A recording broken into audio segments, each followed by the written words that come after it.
اور دوسرے لوگ آگے آئے تو ابلیس نے ان کے دلوں میں یہ بات ڈالی، تمہارے بزرگ ان کی عبادت کرتے تھے اور عبادت کی وجہ سے ان کو بارش ملتی تھی۔ اس طرح سے لوگوں نے ان کی عبادت کرنا شروع کر دیا۔ ابن ابی حاتم نے بیان کیا، ودن ایک نیک آدمی تھا۔ ودن کون؟ ودن وہ شخص جن کی مورتی بنائی گئی تھی، جن کو دیوتاؤں کی طرح پوجا جاتا تھا۔ ودن ایک نیک آدمی تھا، اپنے لوگوں کے بیچ بہت مقبول تھا۔ جب اس کا انتقال ہوا تو لوگ اس کی قبر کے پاس جو بیبیلونیا کی زمین پر تھی جانے لگے اور اس کی موت پر غم میں ڈوب گئے۔ جب ابلیس نے ان کے غم کو دیکھا تو اس نے ایک آدمی کا روپ لے کر کہا، میں تمہارا غم دیکھ رہا ہوں جو اس آدمی کی موت کی وجہ سے ہے۔ کیا میں اس کی ایک مورتی بنا دوں جو تمہاری بیٹھک میں رکھی جا سکے تاکہ تمہیں اس کی یاد آتی رہے؟ لوگوں نے کہا ہاں، تو اس نے اس کی ایک مورتی بنا دی۔ انہوں نے اس مورتی کو اپنی بیٹھک میں رکھ دیا تاکہ انہیں اس کی یاد رہے۔ جب ابلیس نے دیکھا کہ انہیں اس کی یادوں میں دلچسپی ہے تو اس نے کہا، کیا میں تم سب کے گھروں میں اس کی مورتی بنا کر رکھ دوں تاکہ تم اس کو یاد کر سکو؟ لوگوں نے یہ بات مان لی۔ ان کے بچوں نے بھی یہ سب دیکھا اور سیکھا۔ اس طرح سے پہلی مورتی جس کی اللہ کے بجائے عبادت کی گئی ودن تھی۔ امہ سلمہ، امہ حبیبہ، اللہ کے نبی محمد الرسول اللہ صلی اللہ علیہ وسلم کو اقصیانہ کے ایک گرجا کے بارے میں بتایا۔ انہوں نے اس کی خوبصورتی اور وہاں کی تصویروں کا ذکر کیا۔ رسول اللہ نے فرمایا، یہ لوگ ہر نیک انسان کی قبر پر عبادت گاہ بناتے ہیں اور پھر اس میں تصویر بناتے ہیں۔ یہ لوگ اللہ کے نزدیک سب سے برے ہیں۔ اللہ کے سوا کسی اور کی عبادت کرنا ایک ایسا المیہ ہے جو صرف انسان کی آزادی کو نہیں چھینتا بلکہ اس سے انسان کا ذہن بھی تباہ ہو جاتا ہے۔ اللہ تعالیٰ نے انسان کو اور اس کے ذہن کو اس مقصد کے لیے بنایا ہے کہ وہ علم حاصل کرے، اور سب سے ضروری علم یہ ہے کہ اللہ ہی واحد خالق ہے اور باقی سب اس کے بندے ہیں۔ اس لیے اللہ کا انکار یا شرک انسان کی آزادی کا نقصان، ذہن کی تباہی اور زندگی میں کسی اچھے مقصد کے بغیر رہنے کا سبب بنتا ہے۔ اللہ کے سوا کسی اور کی عبادت کرنے سے انسان شیطان کا غلام بنتا ہے جو کہ خود ایک مخلوق ہے۔ اس ماحول میں اللہ تعالیٰ نے حضرت نوح علیہ السلام کو اپنی قوم کے لیے بھیجا۔ حضرت نوح علیہ السلام وہ واحد ذاکر تھے جو شرک کے سبب انسانیت کی تباہی کے چکر میں نہیں پھنسے تھے۔ اللہ تعالیٰ نے اپنی رحمت سے اپنے رسول حضرت نوح علیہ السلام کو اپنی قوم کی ہدایت کے لیے بھیجا۔ حضرت نوح علیہ السلام ایک بہترین وعیظ اور بہت صبر والے شخص تھے۔ انہوں نے اپنی قوم کو زندگی کے اثر اور کائنات کے کرشموں کے بارے میں بتایا۔ انہوں نے یہ سمجھایا کہ کیسے رات کے بعد دن آتا ہے اور یہ دونوں اللہ کے حکم سے ایک دوسرے کے برابر ہیں تاکہ انسان کی بھلائی ہو۔ رات ٹھنڈک اور آرام دیتی ہے جبکہ دن گرمی اور عمل کے لیے بیدار کرتا ہے۔ سورج زندگی کے لیے ضروری ہے جو پودوں اور جانوروں کی زندگی کو برقرار رکھتا ہے، جبکہ چاند اور ستارے وقت اور موسم کا پتہ لگانے میں مدد کرتے ہیں۔ حضرت نوح علیہ السلام نے اپنی قوم کو سمجھایا کہ آسمان اور زمین کا مالک صرف اللہ ہے اور اسی لیے ایک سے زیادہ دیوتا نہیں ہو سکتے۔ انہوں نے اپنی قوم کو یہ بھی سمجھایا کہ شیطان نے انہیں کیسے گمراہ کیا اور اب وقت آ گیا ہے کہ یہ گمراہی ختم ہو۔ حضرت نوح علیہ السلام نے انہیں اللہ کی انسان پر بخشش کے بارے میں بتایا کہ کیسے اس نے انسان کو پیدا کیا اور اسے رزق اور عقل دی۔ انہوں نے انہیں بتایا کہ بت پرستی انسان کے لیے اس کی عقل پر ظلم ہے انہوں نے انہیں صرف اللہ کا عبادت کرنے کی تکلیف کی، اور اگر انہیں اپنے برے راستے پر چلتے رہے تو اللہ کے سخت عذاب سے ڈرایا۔ لوگوں نے حضرت نوح علیہ السلام کی باتوں کو خاموشی سے سنا۔ ان کے الفاظ ان لوگوں کے ذہن پر ایسے لگے کسی سوئے ہوئے انسان کو جگا دیا جائے جو گرتی ہوئی دیوار کے نیچے سو رہا ہو۔ ایسے شخص کو جگانے سے پہلے تو ڈر اور غصہ ہوتا ہے، حالانکہ مقصد اسے بچانا ہوتا ہے۔ حضرت نوح علیہ السلام کی قوم دو حصوں میں بٹ گئی۔ ان کے الفاظ کمزور، غریب اور دکھی لوگوں کے دلوں کو چھو گئی اور اپنی رحمت سے ان کے زخموں پر مرہم دیا، جبکہ امیر، طاقتور اور حکمران لوگ نے ان باتوں کو ٹھنڈے دل سے اور سب کی نگاہوں سے دیکھا۔ انہیں لگتا تھا اگر سب کچھ جیسا ہے ویسا ہی رہے تو ان کے لیے بہترین ہوگا، اس لیے انہوں نے حضرت نوح علیہ السلام کی باتوں کے خلاف اپنی باتوں کی جنگ شروع کر دی۔ پہلے تو انہوں نے حضرت نوح علیہ السلام پر یہ الزام لگایا کہ آپ تو بس ہمارے ہی جیسے انسان ہیں، اور ان کی قوم کے کافر سردار نے کہا ہم تمہیں بس اپنے ہی جیسا انسان دیکھتے ہیں۔ حضرت نوح علیہ السلام نے یہ کبھی نہیں کہا کہ وہ ایک انسان نہیں ہے۔ انہوں نے یہ تسلیم کیا کہ وہ واقعی انسان ہی ہیں۔ اللہ نے انسانوں میں انسان رسول اس لیے بھیجا کیونکہ زمین پر انسان رہتے ہیں۔ اگر زمین پر فرشتے بسے ہوتے تو اللہ نے فرشتہ رسول بھیجا ہوتا۔ مشرکین اور حضرت نوح علیہ السلام کے درمیان یہ جنگ جاری رہی۔ حکمران سمجھتے تھے کہ حضرت نوح علیہ السلام کی یہ پیغام خود ہی بند ہو جائیں گے، لیکن جب انہوں نے دیکھا کہ غریب، بے سہارا اور مزدور حضرت نوح علیہ السلام کی طرف ہو رہے ہیں تو انہوں نے حضرت نوح علیہ السلام کا مذاق اڑانے، جلیل کرنا شروع کیا اور کہا تمہارے پیغام تو یہ نیچے درجے والے لوگ ہی مانتے ہیں۔ اللہ تعالیٰ فرماتے ہیں یقیناً ہم نے نوح کو ان کی قوم کی طرف بھیجا اور کہا میں تمہارے لیے ایک صاف صاف ڈرانے والا ہوں کہ تم صرف اللہ کی عبادت کرو۔ میں تمہارے لیے تکلیف دینے والے دن کے عذاب سے ڈر رہا ہوں۔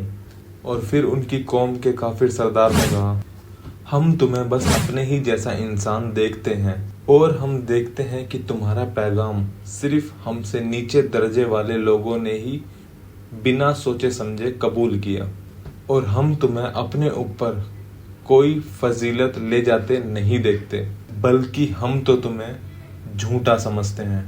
اس کے بعد کفر کرنے والوں کے بولیاں لگنا سٹارٹ ہوتی ہیں، جو کہ ایک بہت مزین ترین مقابلہ ہوتا ہے، اور اس میں کیا ہوتا ہے ہم ضرور جانیں گے۔ اس طرح حضرت نوح علیہ السلام اور ان کی قوم کے سرداروں کے درمیان تنازع بڑھ گیا۔ کافر لوگوں نے بولی لگائی سنو نوح، اگر تم چاہتے ہو کہ ہم تم پر ایمان لے آئیں تو اپنے ماننے والوں کو ہمیشہ کے لیے دور کر دو۔ یہ لوگ کمزور اور غریب ہیں جبکہ ہم عزت دار اور امیر ہیں۔ کوئی بھی دین ہمیں ایک ساتھ شامل نہیں کر سکتا۔ حضرت نوح علیہ السلام نے اپنی قوم کے ان ضدی لوگوں کی بات سنی، لیکن انہوں نے بڑے ہی نرمی سے جواب دیا۔ انہوں نے اپنی قوم کو سمجھایا کہ وہ ایمان لانے والوں کو دور نہیں کر سکتے کیونکہ یہ لوگ ان کے مہمان نہیں ہیں بلکہ اللہ کے ہیں۔ اے میری قوم، میں اپنی ان دینی تعلیم کے بدلے کوئی دولت نہیں مانگتا۔ میرے عذر تو صرف اللہ کے پاس ہیں۔ میں ایمان لانے والوں کو نہیں نکال سکتا، یقیناً یہ اپنے رب سے ملیں گے، لیکن مجھے لگتا ہے کہ تم لوگ جاہل ہو۔ اے میری قوم، اگر میں انہیں نکال دوں تو اللہ کے خلاف مجھے کون مدد کرے گا؟ کیا تم لوگ کچھ سمجھتے نہیں ہو؟ اور میں تم سے یہ نہیں کہتا کہ میرے پاس اللہ کے خزانے ہیں، نہ ہی میں یہ کہتا ہوں کہ میں غیب کا علم رکھتا ہوں، اور نہ ہی میں یہ کہتا ہوں کہ میں ایک فرشتہ ہوں، اور نہ ہی میں ان لوگوں کے بارے میں جن کے اوپر تمہاری نگاہیں نیچی کر دی گئی ہیں یہ کہتا ہوں کہ اللہ ان پر کوئی بھلائی نہیں کرے گا۔ اللہ ان کے دلوں میں جو کچھ ہے اسے جانتا ہے۔ ایمان کے اعمال میں اگر میں نے ایسے کہا ہوتا تو یقیناً میں ایک ظالم غلط کام کرنے والا زبردست ہوتا۔ حضرت نوح علیہ السلام نے کفر کرنے والوں کی دلیلوں کو پیغمبروں کے اس عزت و وقار والے علم کے ذریعے رد کر دیا۔ یہ وہ عقل کا منطق ہے جو اپنی صنعت اور دنیاوی مفادات سے آزاد ہوتا ہے۔ حضرت نوح علیہ السلام کی دلیلوں سے تنگ آ گئے۔ اللہ تعالیٰ نے ان کے رویے بیان کیے۔ انہوں نے کہا، اے نوح، تم نے ہم سے بحث کی اور بحث کو اور لمبا کر دیا۔ اب ہمیں وہ عذاب لا کے دکھاؤ جس سے تم ہمیں ڈراتے ہو اگر تم سچے ہو۔ نوح علیہ السلام نے کہا، صرف اللہ ہی تم پر عذاب لا سکتا ہے اگر وہ چاہے، اور پھر تم اس سے بچ نہیں سکتے، اور اگر میں تمہیں نصیحت کروں تو وہ بھی تمہیں فائدہ نہیں دے سکتی۔ اگر اللہ نے تمہیں گمراہی میں رکھنا چاہا وہ تمہارا رب ہے اور تم اس کی طرف لوٹائے جاؤ گے۔ لڑائی جاری رہی۔ حضرت نوح علیہ السلام اور کافر لوگوں کے درمیان بحث لمبی ہوتی گئی۔ جب کافر لوگوں کی سبھی دلیلیں گر گئیں اور ان کے پاس اور کچھ کہنے کو نہیں بچا تو انہوں نے اللہ کے پیغمبر کو جلیل کرنا شروع کر دیا۔ ان کی قوم کی سردار نے کہا، یقیناً ہم تمہیں صاف غلط راہ پر دیکھتے ہیں۔ حضرت نوح علیہ السلام نے پیغمبروں کے انداز میں جواب دیا، اے میری قوم، مجھ میں کوئی غلطی نہیں ہے بلکہ میں رب العالمین کا رسول ہوں۔ میں تمہیں اپنے رب کے پیغامات پہنچاتا ہوں اور تمہیں کھل کر نصیحت کرتا ہوں، اور میں اللہ سے وہ جانتا ہوں جو تم نہیں جانتے۔ حضرت نوح علیہ السلام اپنی قوم کو اللہ پر ایمان لانے کی دعوت دیتے رہے۔ گھنٹوں، دنوں اور سالوں تک انہوں نے اپنی قوم کو سمجھایا اور دن رات کھلے عام اور چھپ کر انہیں اللہ کی طرف بلایا۔ انہوں نے انہیں مثالیں دی، اللہ کے نشانیوں کو سمجھایا اور اللہ کی قدرت کو اس کی مخلوقات کی تخلیق میں بیان کیا۔ لیکن جب انہوں نے کبھی اپنی قوم کو اللہ کی طرف بلایا تو ان کے لوگ ان سے دور بھاگ گئے۔ جب کبھی انہوں نے انہیں اللہ سے مغفرت مانگنے کی تلقین کی تو انہوں نے اپنے کانوں میں انگلیاں ڈال دی اور حق کو سننے سے انکار کر دیا۔ اللہ تعالیٰ نے حضرت نوح علیہ السلام کو جواب دیا،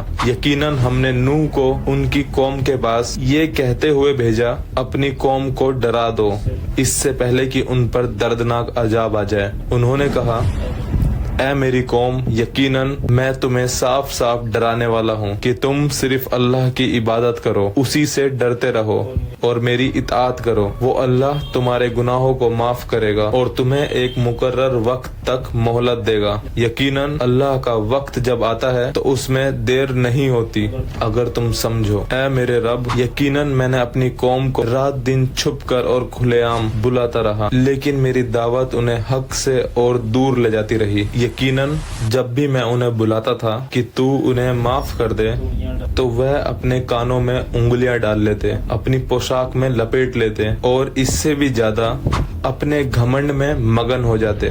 پھر یقیناً میں انہیں کھلے عام بلاتا تھا، پھر یقیناً میں انہیں سب کے سامنے دعوت دیتا اور میں انہیں چپکے سمجھاتا۔ میں نے انہیں کہا، اپنے رب سے مغفرت مانگو، یقیناً وہ بہت معاف کرنے والا ہے۔ وہ تم پر بارش برسائے گا، تمہارے مال اور اولاد میں اضافہ کرے گا، تمہیں باغات اور دریا دے گا۔ تمہیں کیا ہو گیا ہے جو تم اللہ سے نہیں ڈرتے اور اس کی سزا سے، اور تم اللہ کی جزا کا امیدوار نہیں ہوتے؟ کیا تم اس کی وحدانیت پر ایمان نہیں رکھتے جبکہ اس نے تمہیں مختلف مراحل میں پیدا کیا ہے؟ کیا تم نے نہیں دیکھا کہ اللہ نے کیسے ایک کے بعد ایک 7 آسمان بنائے ہیں اور اس میں چاند کو روشنی بنایا ہے اور سورج کو چراغ بنایا، اور اللہ نے تمہیں زمین سے پیدا کیا اور پھر اسی زمین میں تمہیں واپس کرے گا اور تمہیں قیامت کے دن واپس زندہ کرے گا۔ اللہ نے تمہارے لیے زمین کو فرش بنایا تاکہ تم اس پر چوراہا راستے پر چلو۔ حضرت نوح علیہ السلام نے اپنے رب سے عرض کیا،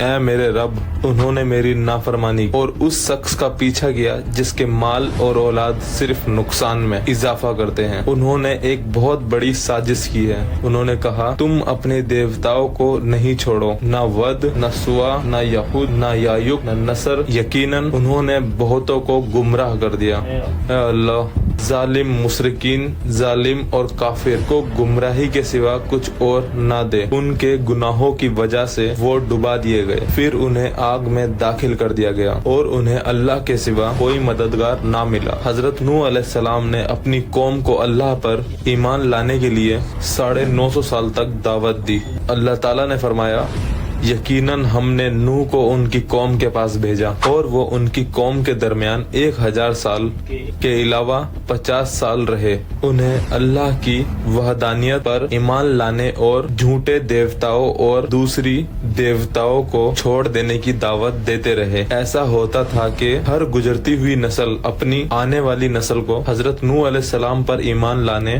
سے روکتی اور ان کے خلاف جنگ چھیڑنے کی تعلیم دیتی. باپ اپنے بچوں کو اس معاملے میں تعلیم دیتا تھا جو ان کے اور حضرت نوح علیہ السلام کے درمیان تھا اور اسے جوان ہونے پر ان کی دعوت کو رد کرنے کی نصیحت کرتا تھا. ان کی فطرت حق کو ماننے اور اس کے پیچھے چلنے سے انکار کرتی تھی. حضرت نوح علیہ السلام نے دیکھا کہ ایمان لانے والوں کی تعداد نہیں بڑھی جبکہ کافر لوگوں کی تعداد بڑھتی جا رہی تھی. انہیں اپنی قوم پر افسوس ہوتا تھا لیکن انہوں نے کبھی بھی مایوسی نہیں اپنائی. نوح علیہ السلام کا کفار کے لیے بد دعا کرنا.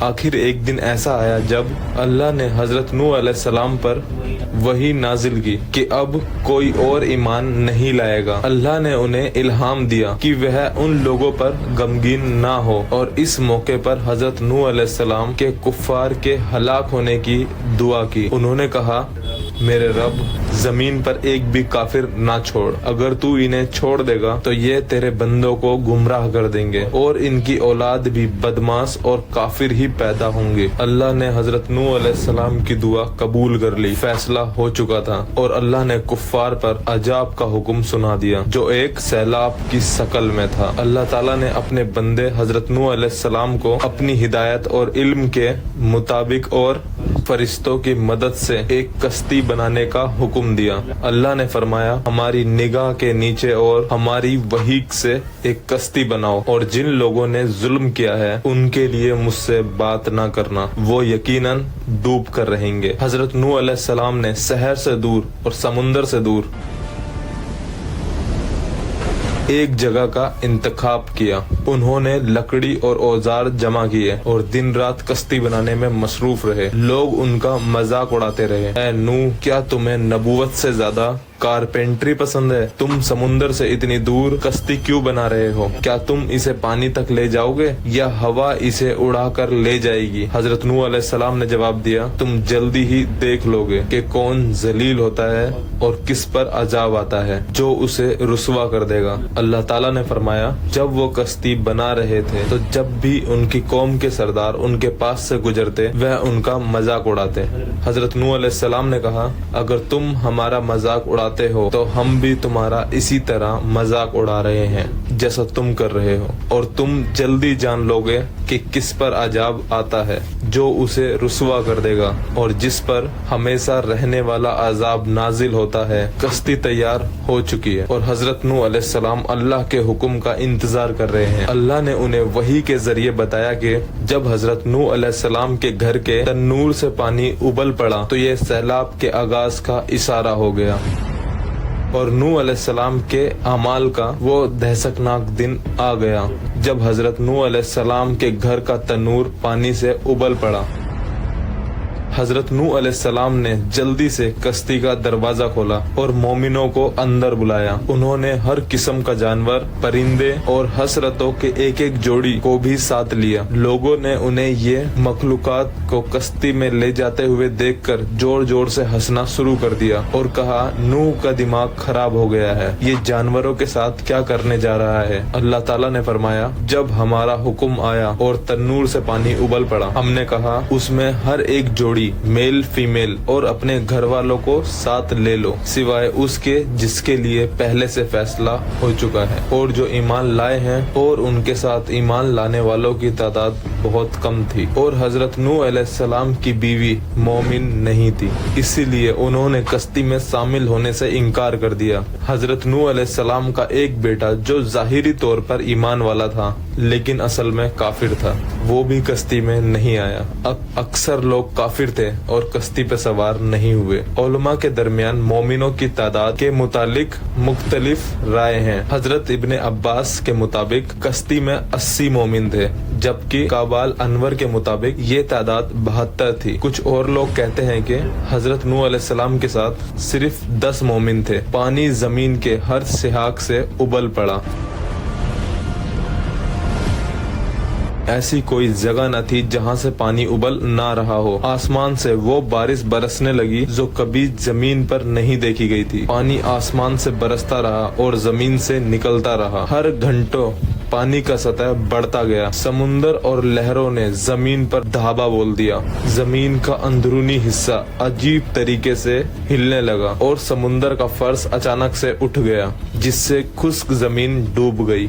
زمین پہلی دفعہ پانی سے ڈھک گئی تھی۔ اللہ نے یہ واقعہ بیان کیا۔ حضرت نوح علیہ السلام نے کہا اپنے بیٹے سے، اس میں سوار ہو جاؤ اللہ کے نام کے ساتھ، اس کا چلنا اور تیرنا یقیناً میرا رب بڑا معاف کرنے والا ہے، نہایت رحم کرنے والا ہے۔ تو کشتی انہیں لے کر پہاڑوں جیسے، لہروں جیسے کے درمیان سے گزرنے لگی، اور حضرت نوح علیہ السلام نے اپنے بیٹے کو پکارا جو الگ ہو گیا تھا، اے میرے بیٹے ہمارے ساتھ سوار ہو جاؤ اور کافروں کے ساتھ نہ رہو۔ بیٹے نے جواب دیا، میں ایک پہاڑ پر چلا جاؤں گا جو مجھے پانی سے بچا لے گا۔ حضرت نوح علیہ السلام نے کہا، آج اللہ کے حکم سے کوئی بچا نہیں سکتا سوائے اس کے جس پر وہ رحم فرمائے۔ اور ایک لہر ان کے درمیان آ گئی اور وہ بیٹا ڈوبنے والوں میں شامل ہو گیا، اور کہا گیا اب زمین اپنا پانی نگل لے اور اے آسمان اپنی بارش روک لے۔ پانی کم ہو گیا، گھٹ گیا اور اللہ کا حکم پورا ہو گیا حضرت نوح علیہ السلام کی قوم کے ہلاک ہونے کا، اور کشتی جڑی پر ٹھہر گئی، اور کہا گیا ظالم قوم کے لوگوں کا دور ختم ہو گیا۔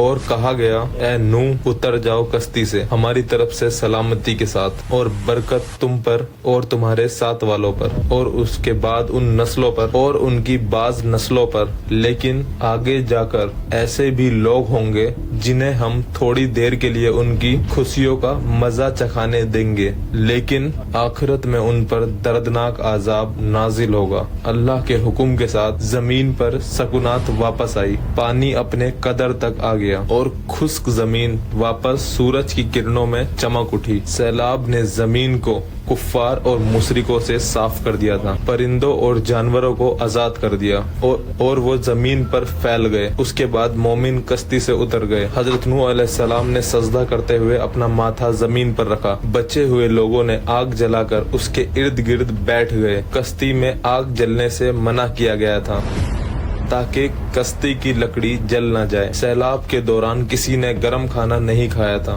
کشتی سے اترنے کے بعد اللہ کا شکر ادا کرنے کے لیے اس دن روزہ رکھا گیا۔ قرآن پاک حضرت نوح علیہ السلام کے قصے کا اختتام کر دیتا ہے۔ ہم نہیں جانتے کہ ان کا اپنی قوم کے ساتھ معاملہ کس طرح سے آگے بڑھا، ہم صرف اتنا جانتے ہیں کہ ان کی وفات کے وقت انہوں نے اپنے بیٹوں سے اللہ کی عبادت کرنے کا کہا، اور حضرت نوح علیہ السلام کا انتقال ہو گیا۔ حضرت عبداللہ بن عمر ابن العاص رضی اللہ عنہ سے روایت ہے کہ رسول اللہ صلی اللہ علیہ وسلم نے فرمایا، جب اللہ کے رسول حضرت نوح علیہ السلام کا انتقال کا وقت قریب آیا تو انہوں نے اپنے بیٹوں کو نصیحت کی، میں تمہیں 2 چیزوں کے کرنے کا حکم دیتا ہوں اور 2 چیزوں سے بچنے کی ہدایت کرتا ہوں۔ میں تمہیں اس بات کی نصیحت کرتا ہوں کہ اللہ کے سوا کوئی معبود نہیں، اور اگر 7 زمین اور 7 آسمان ایک طرف رکھے جائیں اور دوسری طرف یہ کلمہ لا الہ الا اللہ رکھا جائے تو یہ کلمہ زیادہ وزنی ہوگا۔ میں تمہیں شرک اور تکبر سے بچنے کی ہدایت کرتا ہوں۔ کچھ روایتوں میں آتا ہے کہ